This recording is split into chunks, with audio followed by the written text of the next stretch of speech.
Короче, o'rtoqlar, men buni shunday g'iq qo'rsam уже bo'ldi, konец. Ana endi o'sam o'rtoqlar navbat bu shartni bajarishga va shartni bajarishdan oldin men sizlarga haqiqatni aytib o'tishim kerak. O'z aslida bu challenge olishdan, ya'ni vashit nafaqat bu challenge, balkim 1 oy oldin aniq edi. Mana shu haftalarda, ya'ni mana shu oyni, ya'ni aprel oyining oxirida sochimni oldirishim. Chunki men hozir to'g'risini aytsam, sog'liqli muammolarim bor va shu uchun ham meni sochimda to'kilishlar va yana boshqa bir sog'liqli muammolar bo'pti. Va men hozir davolanmayman o'z aslida. O'sha davolanayotganim uchun ham bu sochni olib tashlash kerak. Va bilasizlarki, men sochim bilan qilmagan ishim qolmagan. Ya'ni sochim yelkamgacha ham o'stirib yurdim, orada. Ya'ni har xil narsa qilib ko'rib bo'ldim. Ya'ni men sochimdan уже, kayf qilib bo'lganman. Shu uchun men endi sochimni olib, ozgina sal erkinlikga erishishni ajrab o'ylab yurdim va shu uchun ham, agarda men sochim kaliga oldirsam, ham buni qiziqarli kontent qilib, obunachilarimga bir qiziqarli kontent bersam, yaxshiroq bo'ladi-yu. Shu uchun ham shunaqa videolar ko'rasizlar. Ya'ni bu video boshidan ma'lum edi men kal bo'lishim. Shu uchun ham kimdirlar bundan hype ishlamoqchi bo'lganga sizlar uchmaylar. Ha mayli.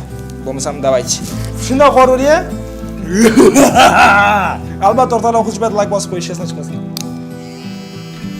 Mashina qilsam ketaveradi-ku. Unisini emsin. Bir oxir marta kal bo'lganimni даже eslamayman. O'sha maktab paytimi, bir yoshligimda, karantindan oldin. Avval o'rtoq agar meni kalligim yarashmasdan qolsa ham, men aytib tashmaysizlar va kommentariyaga Omonxon kal deb yozib qo'yishsan chiqmasin. Ketdimi? Ya bismillahirrohmanirrohim.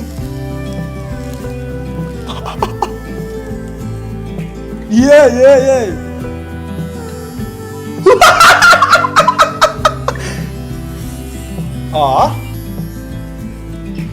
Sartarosh bo'lib ketdim уже.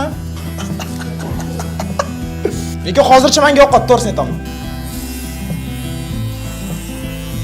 Jossa bo'ldim, ha? Xolos o'rtoqlar shunaqa kal bo'ldim. Omonxon kal yozib qo'yinglar, shu bilan video tugadi.